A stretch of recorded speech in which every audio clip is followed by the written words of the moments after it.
On this episode, I sit down with Rob Digiore of Guild Mortgage.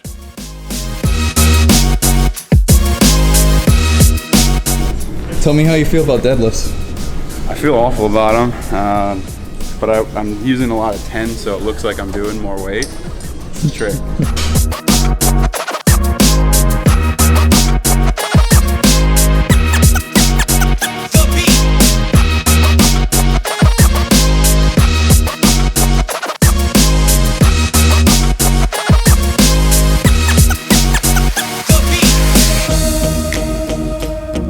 No matter what weight that workout is, it's still hard. Woo. Have you always been fit? Well, I always played sports, so that's kind of where it started. I grew up in upstate New York in Buffalo, so we had summer sports and winter sports. So unlike down here where it's summer all the time, we played hockey in the winter, basketball because you had to be in a gym, and then I played football and lacrosse in the springtime. So those are my sports. And, throughout high school sports, you go to the gym and work out, but you do like pyramid sets and 3 sets of 10 of like squats and bench. So, and like bicep curls. So that was my fitness experience, leading up to college. And then I was fortunate to walk on and play Division III lacrosse in upstate New York at Rochester Institute of Technology. So that was a dream and a goal of mine, was to play college lacrosse. So the workouts were a little more challenging, and you had practice 2 times a day pretty much. So that got me in a really good routine and a habit of getting up for something. You have to be on time, and then you have to do your school plus your workouts and perform on the field. So and then I transferred down here, University of Florida, and graduated with a business finance degree. And moved right to Tampa. Cool. Yeah. Cool. So is lacrosse, to win in lacrosse, is that very different from other sports? It actually is a combination of all the sports that I mentioned.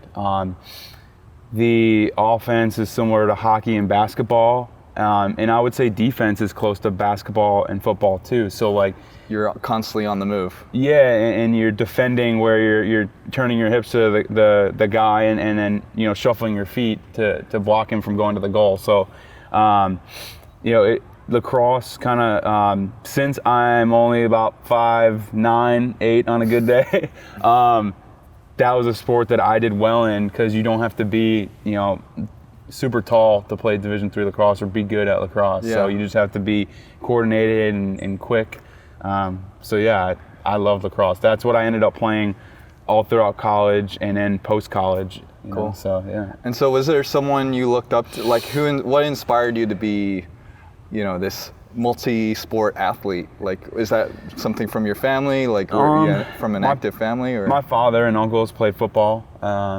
And just friends, in the neighborhood, it would just be very competitive between all of us. We'd always play pickup hockey, or, we'd have intramural football, and that was just where I really had the most fun. So, and I enjoyed, the feeling after a workout. So that's just kind of, that's cool. Yeah. So how does an athlete become a mortgage broker? How did that transition happen? I guess it would just be from college. You're going into college just trying to learn everything, graduate, have fun, and then you go to this career fair and you're like, all right, I don't know what I want to do, but I know I like business. So it just, I don't know, you end up just falling into it if you just work hard and you're energetic, outgoing, the right opportunity will present itself. And that happened for me through the first job I was offered at my career fair at the University of Florida. A mortgage company was starting this college age kid program and training, because usually you're a little more older in the mortgage industry and you need experience to start. So I was just fortunate to land on that opportunity. Yeah. And that's what got me in it. I stuck with it through the downturn, and it's been a great field for me. Cool. Mm-hmm. So I imagine, because you work with so many different organizations when it comes to closing a home and different clients and stuff like that. Does it feel like a team sport working in the mortgage industry? Are there similarities? Oh, of course. As a loan officer, you're kind of the quarterback of everything. You have to make sure everybody's doing their job, even though the other people have to do a certain task and perform, what they're good at. You still have to make sure they're doing the right thing. So you're ultimately responsible for winning that game and for closing that loan on time and making sure the family's in the house and the realtors are happy and everything runs smoothly. So sports correlates a lot with the mortgage process and just my industry. So that's a good point. Yeah. So how does I see you all the time in the gym, even when you go on your travels, next day you're back in the gym right away. How does that how do you use that within your career? Why do you stay active? I think it's just, I really like to stick to my plan, and I have this routine, and I feel like if I win the morning by getting my workout in, I then have the best chances of winning the day. And I have energy, and I feel great when I start my day at 9 o'clock in the office. I'm ready to start making calls and trying to bring in business, because that's what it's like in sales. You can't rest on the closings you had last month. It's always filling the funnel, and you have to get new prospects in to keep consistent every month, because my transactions are monthly. So you always have to keep new people in while you're doing the job of closing the current loans out. So winning the day with a workout, even if you maybe had a late dinner the night before, I try not to go crazy during the week, and my weekend time is kind of when I relax. Might do a little workout, but during the week I got to get at least 3 to 4 workouts in. Yeah, and usually 6 a.m. is the time. So we have great coaches here at Turn CrossFit, is kind of helping us along the way with our forum and things like that. Is there something like that you have within your industry? Do you have coaches or mentors? Absolutely, and that's something that I feel like once I started getting coaching, even though you have managers in sales, sometimes it's great to invest in yourself and get outside coaching.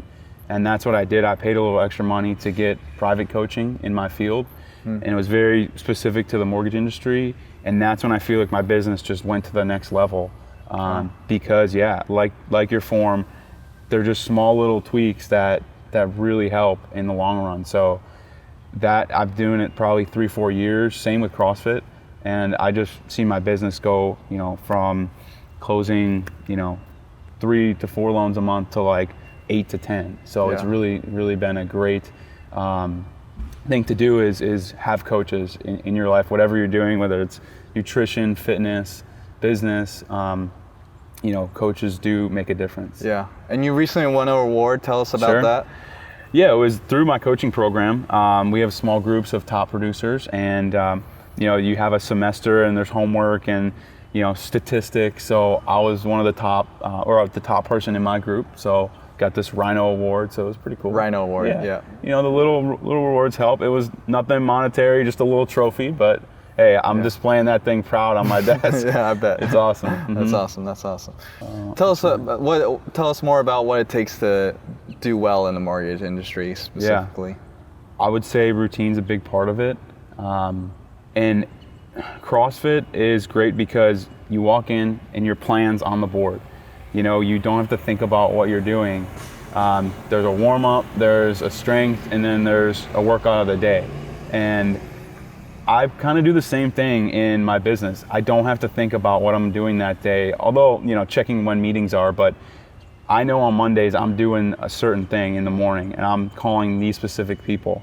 And Tuesdays I have a plan and it doesn't change. So that's kind of how CrossFit, I think, helps in business, where you got to set your routine and have a plan for each day, whether that's a monthly, weekly, or daily plan. So now what happens when you don't feel like doing your routine? Yeah, so that could be a loss for the day. You can't win every day, but you got to stay positive and just get right back up and come in the next morning and come in the next day and get back to the routine. So there's going to be times when things derail you off your tracks for that day, but just get back on and keep pressing. So if you stick to that and do the basics, I feel like you do 95% more of what other people in sales are doing when they're slacking off or having a bad day. Yeah. So Yeah. Yeah. Do you use, how does, we were talking about team sports, feeling like a team sport. As CrossFit do you leverage CrossFit to feel like a team sport too? I think or I do. Are you in yeah. there on your own kind of thing? No, I mean, I love the group. I kind of get sad when, you know, my buds aren't in the workout. So then there's like 2 people here some mornings, but it doesn't happen often. But yeah, I love when it's a big group and we're all kind of doing the same thing together. Yeah. Not competing, but just like, you know, seeing each other's times. But the business field is a lot like that. Well, I actually missed that because when you're in high school and college, you know, you can run fast. When you get my age, like 36, you can't run as fast. So you can't play as many sports and you can get injured playing those sports. So I feel like this is my team, you know, thing here at CrossFit, you know, and in sales, you're kind of a lone wolf. So that takes away from the team aspect I like. So being with people is something that I really enjoy, you know, that team aspect.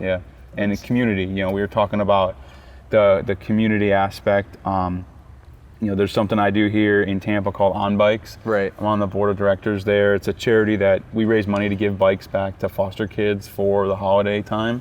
And, you know, we help with like workforce development. People that don't have cars can borrow bikes. But I think that's important in business, is getting involved in a community like a CrossFit gym, you know, being active in a nonprofit, you know, being in a networking group. All those things have led to more business for me. Yeah. And in sales, that's key. You have to be out there. There's like a formula that I've learned, and it's called VCP, and it's visibility, credibility, and profitability. And it's on like a time scale. Like, it's easy to have visibility. You can go to all these things, but unless you go consistently and are there every week and participating, you don't get credibility.